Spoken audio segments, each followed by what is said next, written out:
Vamos fazer mais uma vez a leitura do texto da Confissão de Fé, no capítulo 2, do ponto 2. Daremos continuidade.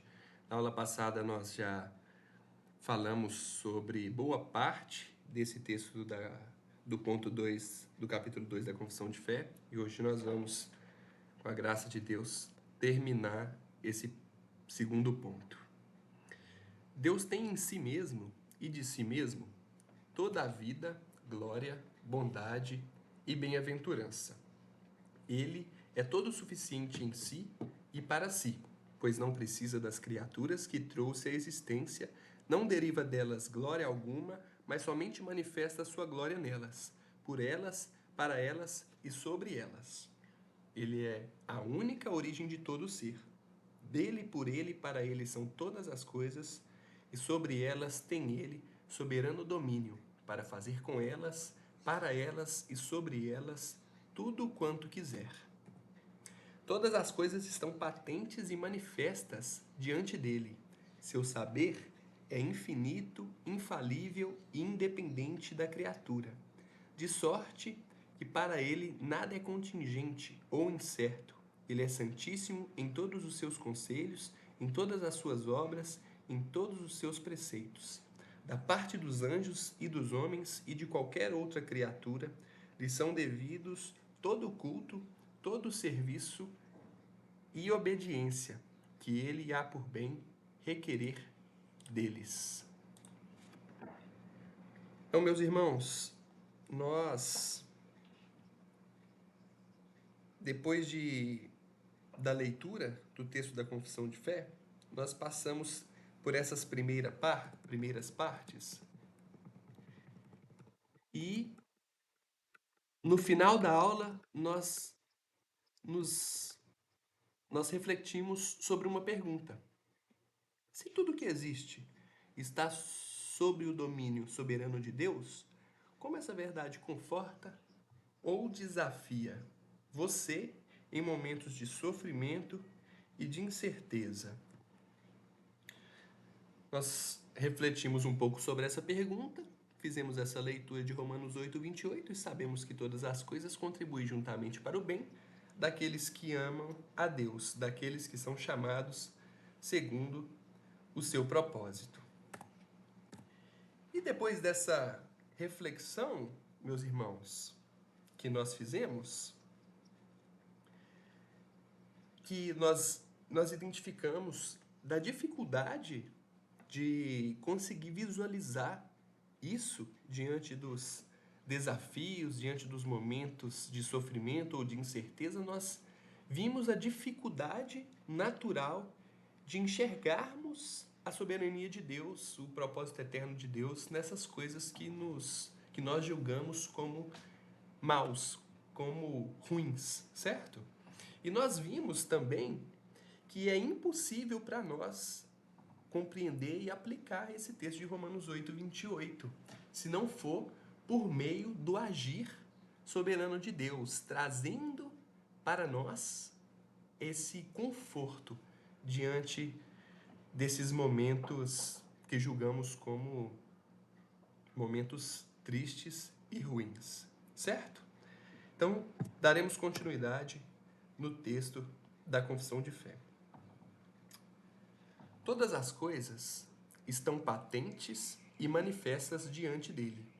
O seu saber é infinito, infalível, independente da criatura, de sorte que, para ele, nada é contingente ou incerto.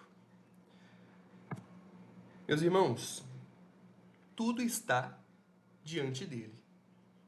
Nada, não há nada que ele não possa contemplar. O conhecimento de Deus é eterno, é completamente completo e imutável. E nós já vimos bastante sobre isso nas outras aulas que o irmão Wesley trouxe para nós, falando sobre alguns dos atributos de Deus. Hebreus 4:13. E não há criatura alguma encoberta diante dele, Antes, todas as coisas estão nuas e patentes aos olhos daquele com quem temos de tratar. Romanos 11, 33 e 34, que nós já lemos no nosso culto. Ó profundidade das riquezas, tanto da sabedoria como do conhecimento de Deus. Quão insondáveis são seus juízos e quão inescrutáveis são seus caminhos. Porque quem compreendeu a mente do Senhor? Ou quem foi o seu conselheiro? A resposta é ninguém, né, meus irmãos? Deus não aprende nem descobre. Antes, tudo o que existe e acontecerá procede do seu próprio decreto eterno. Efésios 1, 11. Nele digo, em quem também fomos feitos herança, havendo sido predestinados, conforme o propósito daquele que faz todas as coisas, segundo o conselho da sua vontade. Meus irmãos, absolutamente nada na face de toda a terra e fora da terra, no universo, nada é acidental ou contingente diante dele, do Deus eterno. Pois até o que parece incerto aos nossos olhos humanos e pecadores está sob a providência perfeita de Deus. E essa doutrina, meus irmãos, ela afasta qualquer ideia de que Deus é apenas um vidente, ou ele somente prevê o futuro de uma forma totalmente passiva, como os arminianos defendem, que Deus é um mero telespectador de todo o universo, vê tudo acontecendo diante de uma televisão e contempla todas as desgraças da humanidade e também as coisas boas que a humanidade acaba produzindo por si só, sem influência direta do divino. Meus irmãos, não é assim. Não é assim. Deus não é um mero vidente. Deus, ele é ativo em sua vontade. Segundo o conselho de sua vontade, segundo o seu propósito, ele faz todas as coisas. Efésios 1:11, meus irmãos. Ele conhece todas as coisas porque as decretou de forma soberana. Soberana. Seu conhecimento é a causa e não a consequência dos acontecimentos. O princípio era Deus e o Verbo estava com Deus, meus irmãos. A causa de tudo é Deus, é Deus. E não a consequência de todos esses acontecimentos. Os irmãos, qualquer comentário, fiquem à vontade, tá? Prosseguiremos. Esse assunto é interessante. Ele é santíssimo em todos os seus conselhos, em todas as suas obras e em todos os seus preceitos. Afirmar que Deus é santíssimo significa reconhecer que tudo o que procede dele é perfeito, justo e digno de louvor. Meus irmãos, não faz sentido atribuir a santidade a Deus e pegar algo que Deus faz e condenar ou dizer que há uma falha, um erro. Não, se ele é santo, tudo o que ele faz é perfeito, é justo, é digno de adoração e de louvor. Em seus conselhos, Deus é santo, porque seus decretos eternos são sábios, justos e imutáveis. É o que diz Salmo de número 145, no versículo 17. Justo é o Senhor em todos os seus caminhos e santo em todas as suas obras. Pode falar, irmão.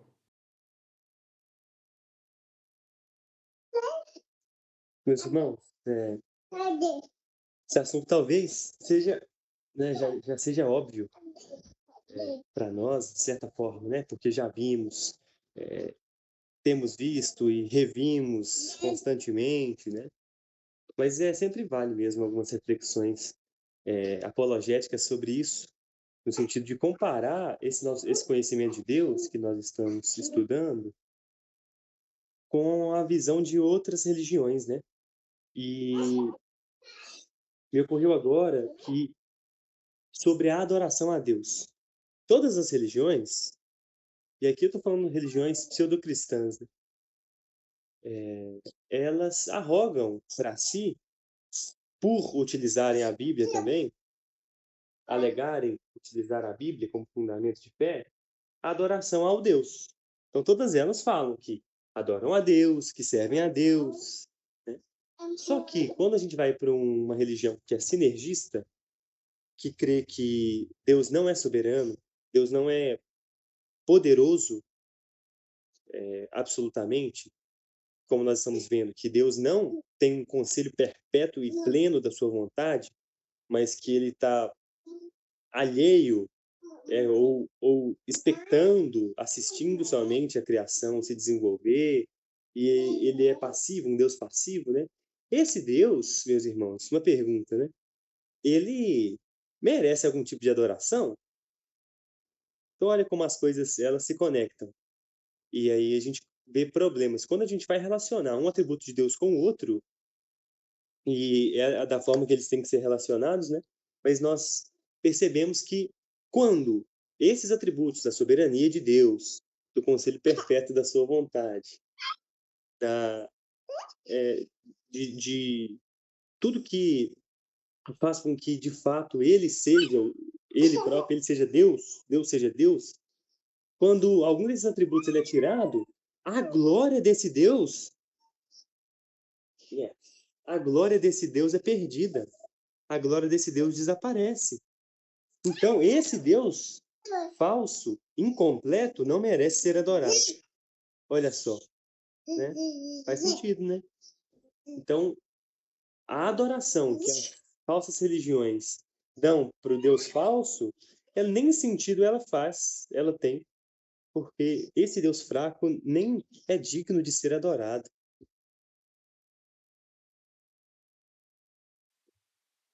Achei uma ótima reflexão, eu nunca tinha pensado por essa ótica. De fato, não faz sentido adorar esse Deus que assiste toda a humanidade seguir seu próprio rumo, né? Um Deus preguiçoso. Esse não é um Deus digno de ser adorado, meus irmãos. E esse não é o nosso Deus.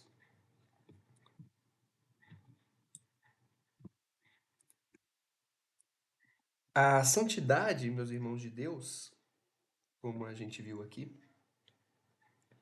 ela se manifesta em tudo que ele faz. Não há injustiça ou maldade em nenhuma de suas ações. Pois não, irmão Tiago? Eu queria só conectar um pouco do que o Wesley falou, porque o que ele falou é muito pertinente, interessantíssimo, né? Às vezes a gente está lidando com alguns textos bíblicos e vamos colocar aí o arminianismo utiliza alguns textos bíblicos para tentar arrogar para si autoridade, né? Por exemplo, tem um texto bíblico que diz assim: Deus que o desejo de Deus é que todos sejam salvos, certo? Tem um texto que diz isso. E aí o que os arminianos falam? Viu? Os calvinistas estão errados, né? Porque Deus deseja que todos sejam salvos. Se Deus deseja que todos sejam salvos, então há uma possibilidade, né, de todos serem salvos. Só que esse texto ele é interessante, porque Deus deseja que todos sejam salvos. Então, como é que o arminiano tem coragem de adorar um Deus que deseja que todos sejam salvos, mas não está salvando eles, esses todos, né?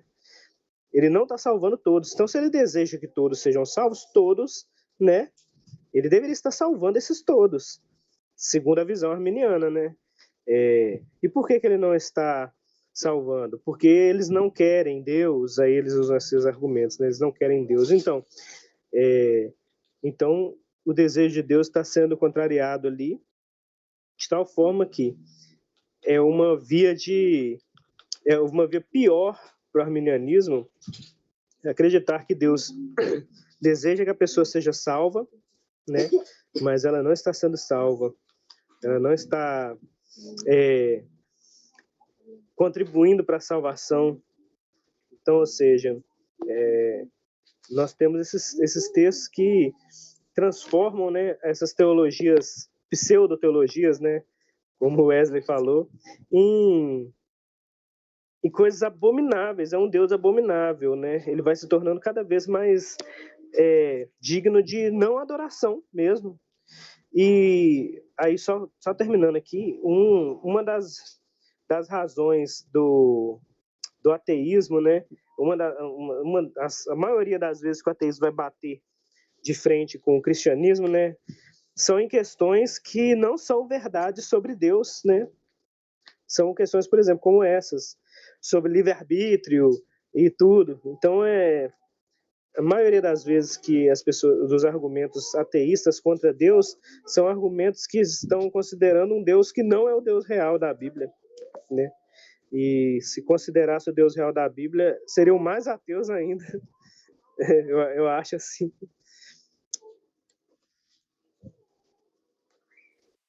Não é verdade. Seriam mesmo mais ateus ainda. Sim, irmão Michael.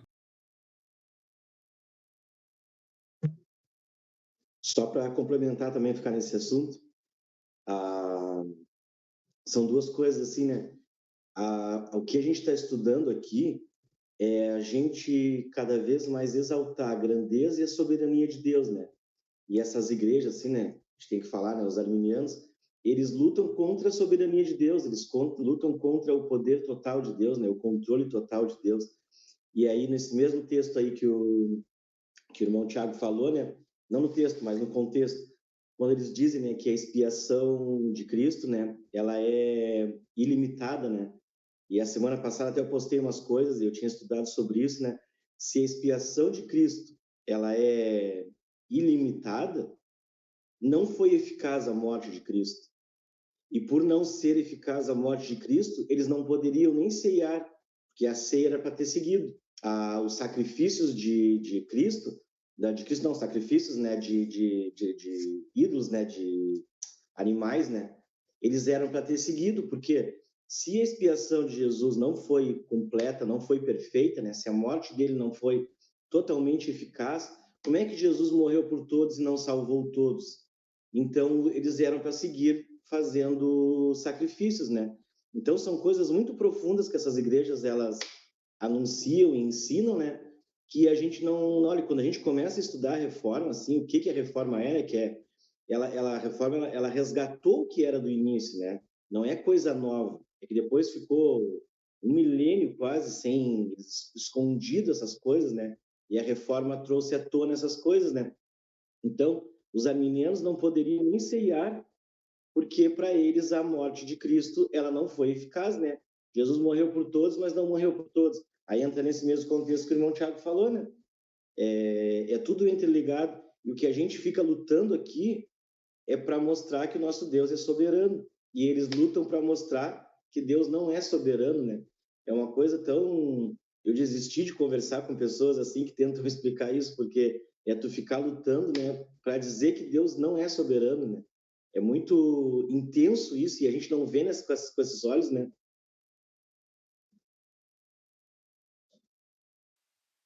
Isso. Mas assim, como um arminiano pode falar que Deus é sim soberano, mas que ele decide não agir.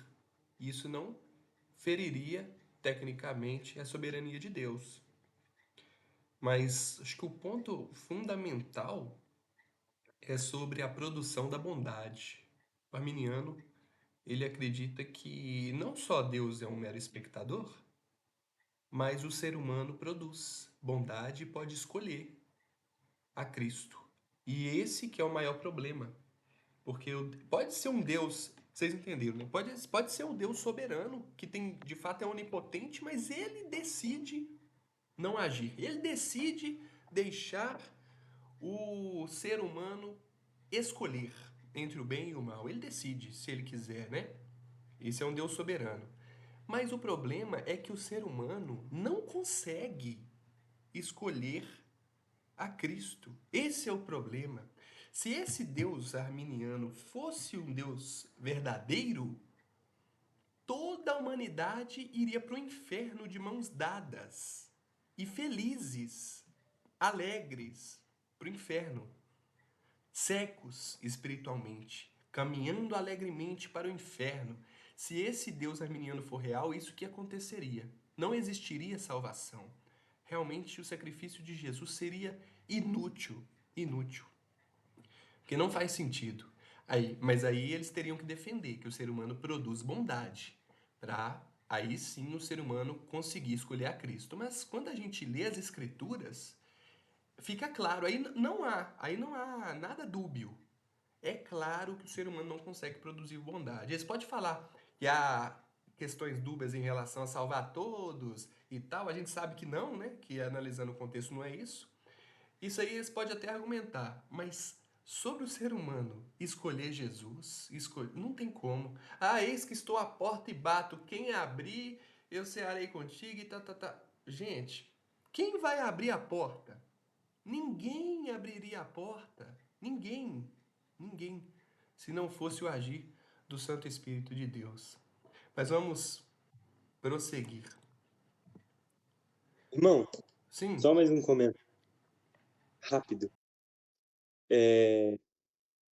A estrutura de pensamento e raciocínio sinergista, especialmente arminiano, ela faz sentido. Ela tem lógica. Partindo do pressuposto que você disse, que o Deus é sim soberano, mas ele se esvaziou dessa sua soberania e concedeu o livre-arbítrio pleno ao homem dessa e dessa forma, ou que seja, que ele concedeu com uma graça preveniente, a possibilidade, beleza, isso tudo é lógico. O compêndio de pensamento arminiano ou outros sinergistas, eles são lógicos, eles só não são bíblicos. O ponto é esse. Eles só não são encontrados nas escrituras. Mas dentro dos próprios pressupostos e das próprias premissas, eles fazem sentido. Eles são lógicos. Eles só não são bíblicos. Perfeito. Então, em suas obras, Deus é santo, porque nada que faz é errado, ainda que o homem não compreenda plenamente os seus caminhos. Deuteronômio 32:4. Ele é a rocha, cuja obra é perfeita, porque todos os seus caminhos justos são. Deus é a verdade, e não há nele injustiça. Justo e reto é. Em seus preceitos é santo, porque sua lei reflete seu caráter puro e moralmente perfeito. Romanos 7:12. E assim a lei é santa, e o mandamento santo, justo e bom. Então, meus irmãos, em suas obras ele é santo. Em seus preceitos, ele também é santo.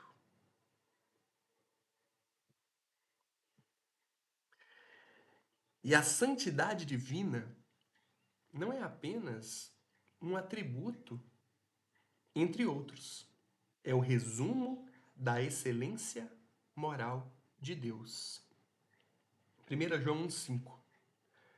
E esta é a mensagem que dele ouvimos e vos anunciamos, que Deus é luz e não há nele trevas nenhuma. Meus irmãos, não há trevas nenhuma em Deus. Deus que faz tudo. Então, se julgamos algo como trevas, isso, meus irmãos, é uma concepção equivocada sobre o nosso julgamento. O que nós vemos como trevas, como nós já vimos no final da aula passada, e hoje eu ressaltei no início da aula, o que nós vemos como trevas não é trevas, porque é algo proveniente de Deus que é luz e nele não há trevas alguma. Somos chamados a temer, a adorar e a obedecer a um Deus que é moralmente perfeito e absolutamente justo. confiando que tudo o que ele faz e determina é bom, mesmo quando não compreendemos. Nós já vimos, Romanos 8, 28. Continuando o texto da confissão de fé. Os irmãos ainda veem os slides? Sim? Da parte dos anjos e dos homens e de qualquer outra criatura, lhes são devidos todo o culto, todo o serviço e obediência que ele há por bem-querer deles. Meus irmãos, essa já é a parte final do ponto 2, do capítulo 2. O culto é a obediência a Deus. O culto e a obediência a Deus não nascem apenas de um mandamento, mas da realidade ontológica de quem Deus é.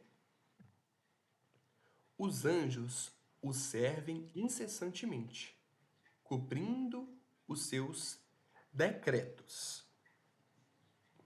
E nós vimos aqui, irmãos, vou ler de novo. Da parte dos anjos e dos homens e de qualquer outra criatura, lhes são devidos todo o culto, todo o serviço e obediência que ele há por bem requerer deles. Salmo 103, 20. Bendizei ao Senhor todos os seus anjos, vós que excedeis em força, que guardeis os seus mandamentos, obedecendo à voz da sua palavra. Apocalipse 5, do 12 ao 14, que com grande voz diziam: digno é o Cordeiro que foi morto de receber o poder e riquezas e sabedoria e força e honra e glória e ações de graças. E ouvi a toda criatura que está no céu e na terra e debaixo da terra e que estão no mar e a todas as coisas que neles há, dizendo: ao que está assentado sobre o trono e ao Cordeiro sejam dadas ações de graças e honra e glória e poder para todos sempre. E os 4 animais diziam: amém. E os 24 anciões prostraram-se e adoraram ao que vive para todo o sempre.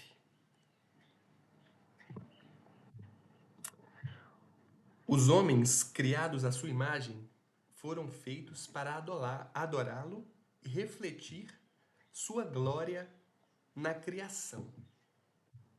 Isaías 43, 7. A todos os que são chamados pelo meu nome e os que criei para a minha glória, eu os formei e também eu os fiz. 1 Coríntios 10, 31. Portanto, quer comais, quer bebais, ou façais qualquer outra coisa, fazei tudo para a glória de Deus. Toda a criação, mesmo inanimada, o glorifica pelo simples fato de existir e de manifestar sua sabedoria e poder. Salmo 19, 1. Os céus declaram a glória de Deus e o firmamento anuncia a obra das suas mãos. Deus, portanto, meus irmãos, não depende da adoração das Escrituras, como nós já tratamos, mas é digno dela. E ele determina a forma como deve ser adorado, o que é um princípio central da fé reformada, o chamado princípio regulador do culto, que ensina que devemos adorar a Deus somente da maneira que ele prescreve em sua palavra. Tudo o que eu te ordeno, observarás para fazer. Nada lhe acrescentarás, nem diminuirás. Deuteronômio 12, 32. João 4, 24. Deus é espírito, e importa que os que o adoram, o adorem em espírito e em verdade. E aqui, meus irmãos, vou fazer uma pergunta, mas antes vamos só recapitular. Nós vimos aqui, nessa parte final, sobre a figura dos anjos e dos homens, que devem adorar a Deus. Inclusive, as coisas inanimadas que Deus também criou adoram. E nós vimos sobre a questão da adoração, do culto ao Senhor. Porque Deus, ele prescreve a forma que devemos o adorar. E eu faço aqui uma pergunta. Por que é importante que o nosso culto e obediência sejam moldados pelo que Deus requer e não pelo que nós preferimos oferecer? Porque é muito comum aquela ideia de que da boa intenção no nosso coração, que de fato ela pode existir, pode ser sincera, genuína, que eu tenho minha boa intenção em adorar a Deus dessa forma, certo? Mas por que é importante, meus irmãos, observar a forma com que Deus requer adoração e não a forma com que nós preferimos oferecer a nossa adoração a Deus? Pode falar, irmão. William, meu irmão, antes mesmo de eu responder de certa forma essa pergunta, eu achei interessante a maneira com que você colocou que todas as coisas, quer inanimadas, quer não, né, adoram a Deus, ou seja, elas prestam um serviço de louvor a Deus, louvam o Senhor pela existência delas. E eu acho isso maravilhoso porque é o seguinte, pense que Deus, pensa assim, uma pedra adora a Deus pelo fato do que ela é. A pedra não tem consciência, ela não tem mente, então ela não pode nem adorar e nem pecar contra Deus na mente dela, né? Porque ela não tem mente. Ela pode adorar a Deus como uma pedra adora a Deus ou presta louvor a Deus, pelo fato dela ser aquilo que ela é, feita para ser da maneira que ela é, e então ela expressa a sabedoria de Deus. Mas ela só pode expressar a sabedoria de Deus nos seres que estão contemplando a pedra, né, certo? E extraindo dela o conhecimento de Deus que habita na pedra. Então, nós temos ali o ser inanimado, seja qualquer um que for, ele adora a Deus, ele presta um louvor a Deus pelo aquilo que ele é, como ele existe, e ele está cumprindo o papel que foi designado a ele. Então, como que nós, seres que foram criados com consciência, mente, saber, sabedoria, conseguimos adorar a Deus? Nós conseguimos adorar a Deus com uma pedra. Olhando, observando a pedra, nós podemos tirar, né, a sabedoria de Deus da pedra, certo? Só que, no invés disso, nós falhamos em adorar a Deus, porque a pedra foi criada para adorar de uma forma e nós fomos criados para adorar a Deus com a nossa mente, com a nossa consciência. E é uma das razões pelas quais Jesus, ao abordar os pecados, ele não vai abordar pecados de ações praticadas, mas ele vai começar a abordar um coração. Se você olhar uma mulher com um coração impuro, se você odiar o seu irmão, ou seja, coisas que não são físicas, ações físicas, mas estão no campo da consciência, né? Então, nós, encerrando, né, o meu comentário, nós perdemos por uma pedra em adoração. Essa é a verdade.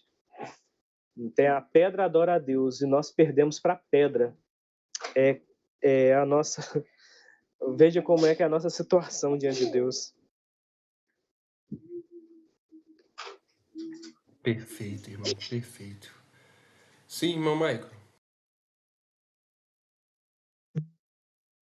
Assim, né, o entendimento que eu tirei dessas coisas aí, tudo que a gente está estudando agora, a gente está fazendo também um estudo sobre isso, sobre o PRC, né, o princípio regulador do culto, né?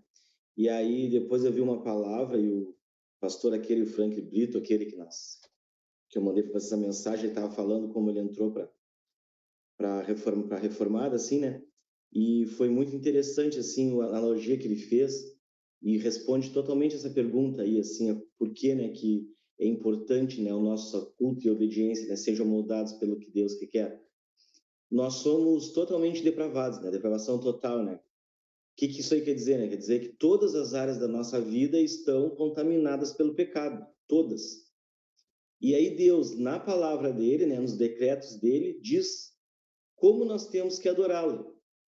E a gente começa a querer colocar outras coisas de tipo de adoração para Deus dentro das nossas vontades, todas elas contaminadas pelo pecado.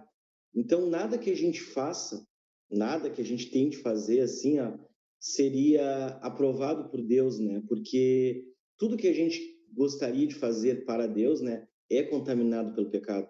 E Deus ele já decretou, ele já disse na Bíblia, já né, escreveu, né, prescreveu ali na Bíblia assim tudo o jeito que ele quer ser adorado. E qualquer coisa que a gente coloque além do que ele pediu, né, que ele exigiu, que ele mandou, né, é pecado. Então, por isso que precisa de um princípio regulador, né? Porque do culto, porque Deus já disse como é. Então, se a gente coloca lá uma dança, um louvor, um teatro, um desenho, qualquer coisa que a gente quiser, assim, eu estou fazendo de coração. Mas todas essas coisas que a gente está fazendo de coração, a gente está fazendo de coração inclinado ao pecado, porque todas as nossas áreas estão contaminadas pelo pecado, né? Então a gente precisa fazer o culto a Ele do jeito que Ele nos exige, né? Eu acho que essa seria a resposta mais assim, né, que eu pedi para essa pergunta, né? Perfeito, irmão Michael. Sim, irmão Wesley. É, isso tem total relação com o estudo do ser de Deus que nós estamos fazendo. Quando a gente olha para o Deus e a gente começa a perceber algumas perfeições dele, como nós já vimos. Posso citar algumas delas, né? Por exemplo, Deus é espírito. E aí essa talvez seja mais óbvia pelo texto que já está aí em João 4:24. Deus é espírito, certo? Então a adoração a Deus é uma adoração espiritual. Deus é perfeito. Então, como Deus perfeito, ele poderia estar satisfeito em receber uma adoração imperfeita? Impossível. A adoração a Deus ela tem que ser perfeita, perfeita. Agora, nós conseguimos dar essa adoração perfeita? Não. Por isso que a nossa adoração, ela tem que chegar até Deus como um sacrifício perfeito, como diz a primeira carta do apóstolo Pedro, por meio de nosso Senhor Jesus Cristo. Por isso que o nosso sacrifício a Deus, nossa adoração, né, não sacrifício, é uma forma de linguagem para se ligar aos tipos do Antigo Testamento, da Antiga Aliança.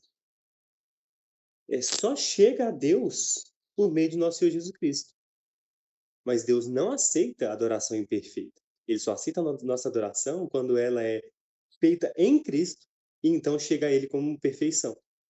O Espírito Santo intercede por nós com gemidos inexprimíveis, porque nós não sabemos o que pedir. A nossa oração só chega a Deus quando o Espírito Santo torna ela perfeita, porque Deus não aceita nenhuma oração ou adoração imperfeita. Então, Deus é amor. Então, a única adoração que ele recebe é uma adoração amorosa e uma adoração completamente amorosa.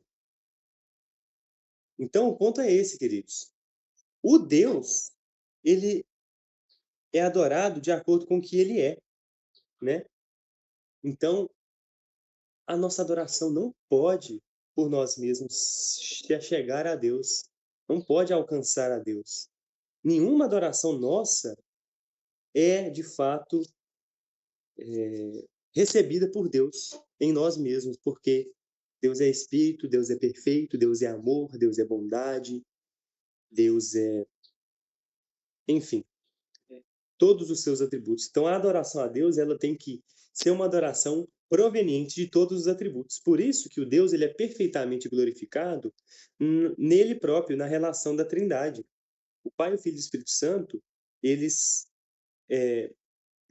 se amam entre si dentro da própria divindade, se adoram, a adoração é perfeita do Deus para com ele próprio. Por isso ele é pleno e satisfeito e não precisa da nossa adoração para nada. Então, o primeiro ponto é esse. A adoração de um Deus perfeito só pode ser perfeita. E nós não podemos dar para Deus essa adoração perfeita. Somente podemos por meio de nosso Senhor Jesus Cristo, como diz o apóstolo Pedro, e por meio do Espírito Santo de Deus. Nesse sentido, entra o que o Michael falou, princípio regulador do culto, que a gente já tem tratado em outras aulas, de uma resposta em adoração, de uma resposta que seja completamente esvaziada da humanidade e que a gente busca nas Escrituras, emanadas do próprio Deus, a adoração para que essa adoração volte a Ele. Então, quando nós vamos falar sobre adoração, primeiro nós temos que entender quem é Deus, e por isso tão pertinente nós tratarmos desse capítulo 2 da Confissão de Fé, porque é por meio do conhecimento de Deus que nós vamos entender como não adorá-lo e por que adorá-lo somente à luz das Escrituras. E aí, utilizando o princípio regulador do culto, utilizando as próprias Escrituras como fonte da nossa liturgia, certo? E um outro ponto que eu queria trazer sobre a adoração é que tudo glorifica a Deus, nós vimos aí. Então, nós poderíamos talvez separar em 3 categorias a adoração a Deus. Primeiro, toda a criação louva, né? Salmo 19, o William citou aí, um dia anuncia o outro dia. Então, a adoração a Deus, na criação, ela é uma adoração automática. Deus criou todas as coisas para sua própria glória, inconscientemente. Então, até seres inanimados, como o Tiago citou, as pedras, glorificam a Deus por ser obra da criação de Deus. Nós também, enquanto criação de Deus, também o glorificamos. Então, nós temos primeiro esse aspecto da adoração involuntária. Se nós fazemos, tudo que nós fazemos glorifica a Deus, porque somos criação, obra das mãos dele. E até o pecado glorifica ele, porque revela a santidade e bondade dele, enquanto nós somos condenados. Então, o outro ponto da adoração é a adoração consciente. Então, portanto, quer comais, quer bebais, eu faço qualquer outra coisa, fazer para a glória de Deus. Então, nós adoramos a Deus inconscientemente, em qualquer aspecto.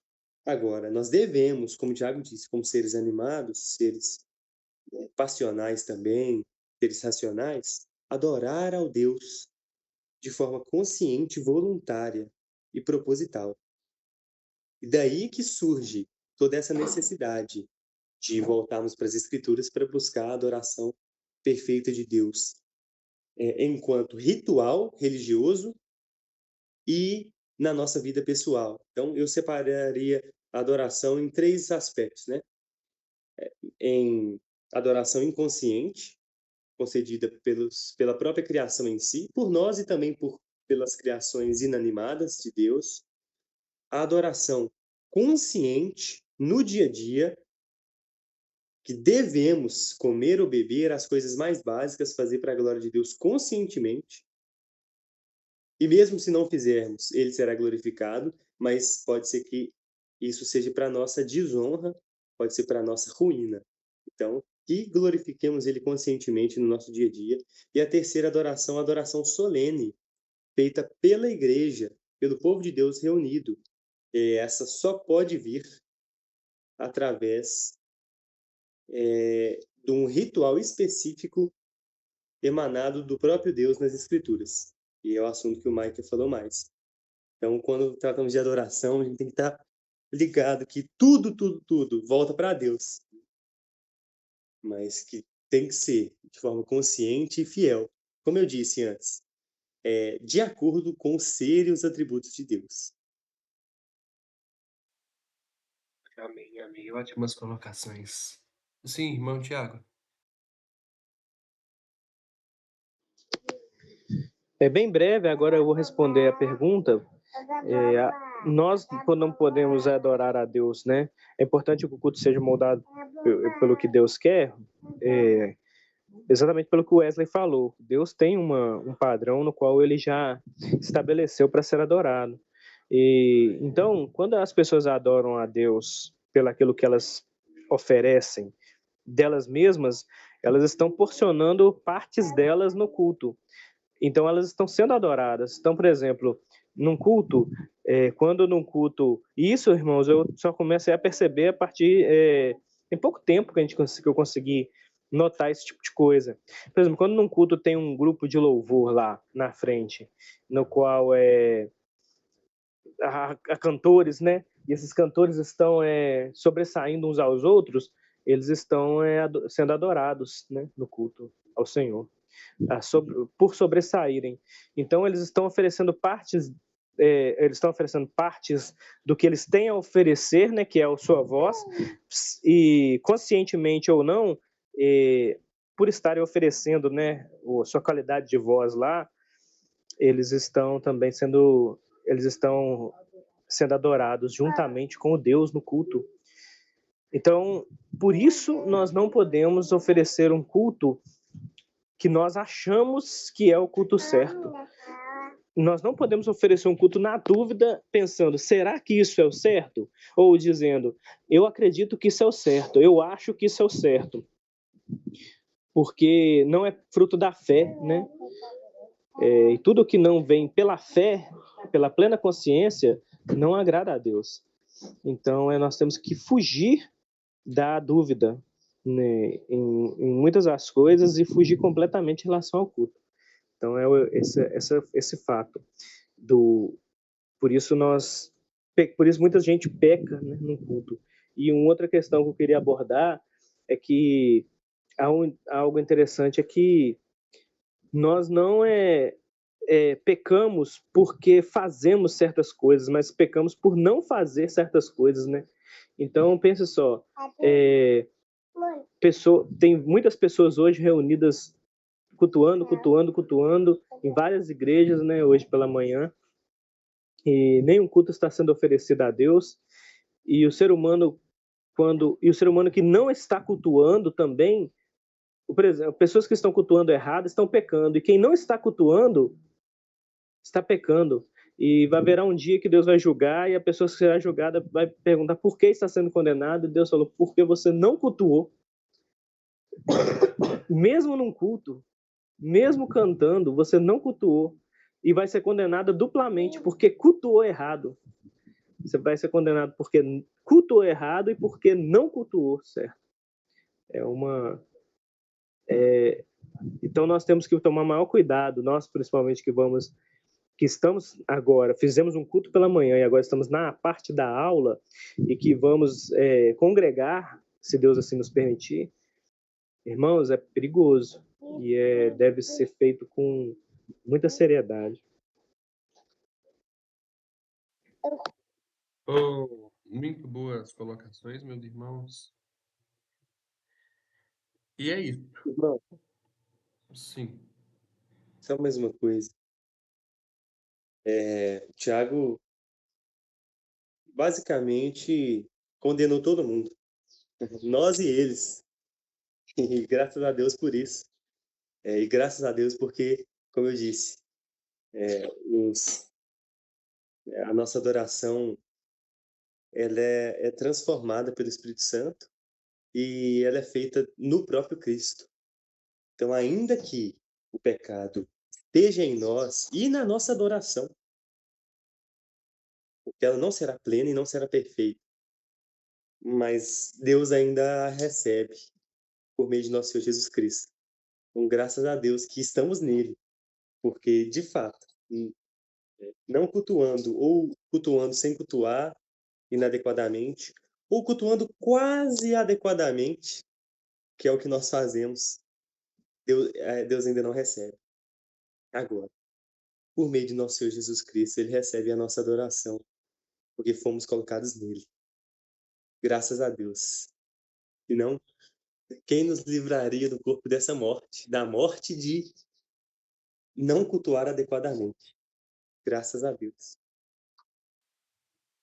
Graças a Deus que existe o intercessor, né? O nosso advogado, segundo as cartas de João. Aquele que, de fato, intercede por nós, porque nem adorar nós sabemos, nem orar, né? Espírito Santo que também nos ajuda em relação à oração. Então, meus irmãos, só Deus sabe como deve ser adorado.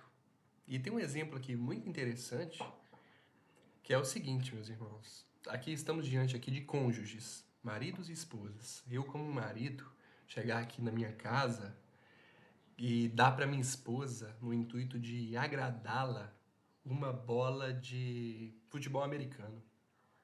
E na minha cabeça, que sensacional, ela vai amar, porque eu adoro futebol americano e ela vai adorar. Mas a minha esposa nem sabe o que é futebol americano. Como que eu vou estar agradando ela com esse presente? E a gente não faz isso, irmãos. Com os seres humanos que a gente conhece, a gente não dá presente para eles que eles não gostam, que vão desagradá-los. Se a gente tem essa cautela com os nossos conhecidos, as pessoas do nosso redor, as pessoas que a gente ama, por que nós não temos essa cautela com o Senhor? Não que o que nós estamos dando para o Senhor seja um presente, algo que ele precise, que a gente já viu que ele não precisa de nada. Meus irmãos, mas aquele que conhece a Deus vai dar para Deus, dar entre aspas, né? Vai dar para Deus aquilo que Deus quer receber, meus irmãos. Então, acho que isso ilustra também muito bem o que nós estamos conversando aqui. Mateus 15, 9. Mas em vão me adoram, ensinando doutrinas que não são preceitos dos homens. A adoração humana inventada é idolatria. É o que o irmão Tiago aí falou, que acaba abraçando todos nós, os que não cultuam, os que cultuam de forma equivocada. Os irmãos, tudo isso é invenção humana, é idolatria. Isso aí fere o segundo, terceiro mandamento. Isso aí, se não fosse Cristo, é condenação. Nós só conseguimos produzir pecado por nós mesmos. Quebra o segundo mandamento, quebra o terceiro mandamento. E a confissão de fé de Westminster, no capítulo 21, nós ainda vamos chegar lá, se Deus nos permitir, ela afirma o princípio regulador do culto. Deus deve ser adorado apenas da forma que ele ordena em sua palavra. A verdadeira obediência é submissão ao seu senhorio e não criatividade religiosa, tá? Então, se tem algum irmão aqui no grupo de dança da igreja, eu oriento a sair. Meus irmãos, vamos prosseguir, já caminhando para a conclusão. Passamos um pouco do horário hoje, mas vamos acelerar. Na oração, meus irmãos, nós oramos não para informar a um Deus carente ou para alterar a vontade dele, mas para nos alinharmos à vontade de um Pai soberano e para expressar a nossa total dependência dele. A oração é isso, meus irmãos. A oração não é barganha, não é orar todo dia pela mesma coisa, com aquela ideia de que Deus vai mudar a vontade dele e a nossa que vai prevalecer. Meus irmãos, nós que estamos conhecendo Deus por meio do nosso estudo bíblico, quando a gente descobre quem Deus é, nós vemos como fazer as outras coisas. Isso é maravilhoso, isso é essencial. Todo cristão tem que entender quem Deus é, para saber como que vai orar, para saber como que vai proceder com todas as demais coisas, que nós vamos continuar vendo aqui na conclusão. No serviço cristãos, meus irmãos, nós não servimos Deus para ajudar Ele, não. Ele não precisa da nossa ajuda, como se Ele precisasse de nós. Não, nós servimos a Deus, meus irmãos, é por gratidão, porque somos instrumentos para manifestar a glória dEle. Tudo diz respeito a Ele, não tem nada a ver com a gente. Entendeu? Contra a ansiedade. Ó. Se Deus é autossuficiente e soberano, podemos descansar nele, sabendo que ele tem o controle e não precisa da nossa ajuda para sustentar todo o universo. Em meio ao sofrimento, meus irmãos, a soberania de Deus nos dá esperança de que até nas dificuldades, essas dificuldades cooperam para o nosso bem, pois estão sob o controle de um Pai santo, um Pai amoroso. Na tomada das nossas decisões, meus irmãos, nós temos que buscar a vontade dEle, na palavra dEle, confiando nos preceitos dEle, que os preceitos dEle são santos e bons para nós, mesmo quando não entendemos completamente. As decisões das nossas vidas, meus irmãos, têm que ser baseadas nele, na palavra dEle. Na evangelização, nós compartilhamos o evangelho com ousadia, sabendo que a conversão é a obra do Deus e não nossa. Não é porque eu vou falar uma palavra bonita, porque eu vou criar uma estratégia mirabolante para lidar com o ouvinte, ou que eu vou falar para ele aquilo que ele quer escutar. Meus irmãos, somos só mensageiros servos, a gente chega lá em nome de Deus, em nome de Jesus, trazendo aquilo que Deus, que Jesus nos trouxe a enviar a mensagem. Pensa naquele mensageiro lá na antiguidade que ia em nome do rei para entregar uma carta, por exemplo. A carta não estava escrita, não era a vontade do mensageiro. Entendeu, meus irmãos? E, para finalizar, chamada à ação. Conhecer o Deus verdadeiro não é um exercício meramente intelectual.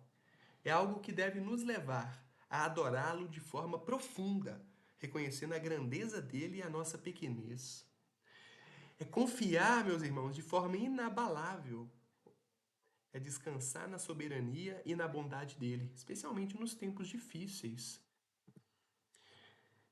E terceiro e último, cumprir a nossa missão com um propósito, que é viver para a glória daquele que não precisa de nós, mas que em sua graça nos usa para seus propósitos eternos, meus irmãos. E eu finalizo falando sobre o quinto sola, Soli Deo Glória. Amém, irmão Michael? Amém, meus irmãos? Graças a Deus, meus irmãos. Se os irmãos tiverem algum comentário, senão eu vou estar orando para a gente encerrar.